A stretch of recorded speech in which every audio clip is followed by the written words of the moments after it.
परमेश्वर के धन्य नाम की महिमा हो। प्रभात मनन के सत्र 2620 में आप सभी का बड़े प्रेम के साथ स्वागत करता हूं। आइए आज के मनन के लिए हम पढ़ते हैं यूहन्ना की दूसरी पत्री अध्याय 1 पद 1। मुझ प्राचीन की ओर से उस चुनी हुई महिला और उसके बच्चों के नाम जिनसे मैं सच्चा प्रेम रखता हूं, और केवल मैं ही नहीं वरन वे सब भी प्रेम रखते हैं जो सत्य को जानते हैं। प्रेरित यूहन्ना के द्वारा लिखी गई ये दूसरी पत्री है। उन्होंने इस पत्री की भी रचना उस समय की जब वह एफेसुस की कलीसिया में अगुवाई की सेवा कर रहा था। उपलब्ध जानकारियों के अनुसार ईस्वी 90 एवं 95 के बीच इस पत्री की रचना हुई। अपने आप को कलीसिया के प्राचीन के रूप में यूहन्ना यह परिचय कराया है। प्राचीन अथवा एल्डर शब्द एक ही समय यूहन्ना के बुजुर्ग अवस्था के साथ साथ ये भी सूचित करता है कि वह एफेसुस में अगुवाई की सेवा कर रहा है। अगुवे परिपक्व होना अनिवार्य है। इस पत्री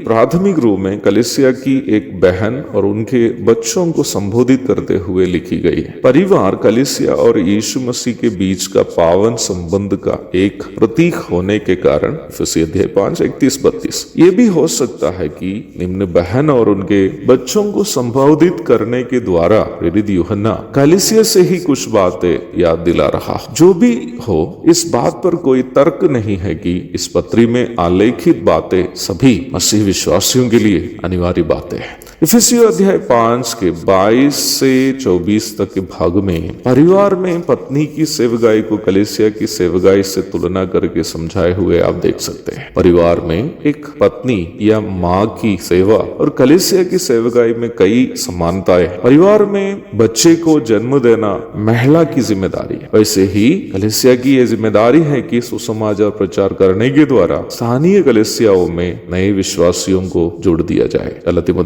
1:15, प्रेरितों के काम 8:4। वैसे ही उद्धार पाने के द्वारा कलीसिया में जुटने वाले नए विश्वासियों को वचन रूपी आहार देकर उन्हें मसीह के स्वभाव में बदलने हेतु उनकी मदद करनी भी कलीसिया की जिम्मेदारी है। जैसे घर में माँ अपने बच्चों के शारीरिक एवं मानसिक बढ़ोतरी के लिए उन्हें आहार देती है। अपने बच्चों को पहले दूध फिर उम्र के हिसाब से योग्य भोजन घरों में माँ ही देती है ना। कलीसिया के विश्वासियों की आवश्यकता के अनुसार उन्हें पर्याप्त भोजन देना कलीसिया की अगुवाई करने वालों का दायित्व है। थिस्सलुनीकियों को भेजी गई पहली पत्री में प्रेरित पौलुस इस प्रकार कहते हुए आप अध्याय 2 की 7 में देख सकते हैं, परंतु जिस तरह माता अपने बालकों का पालन पोषण करती है, वैसे ही हमने भी तुम्हारे बीच में रहकर कोमलता दिखाई। कलीसिया में विभिन्न प्रकार के लोग आते हैं। कोई घिनौने पापों का जो उन्होंने अपने बीते जीवन में किए हो बोझ लेकर, या घायल हृदयों के साथ कोई गहरा मानसिक दर्द से आते, कोई अन्य समस्याओं को ले। सभी प्रकार के लोगों को वचन से पर्याप्त समाधान दिखाना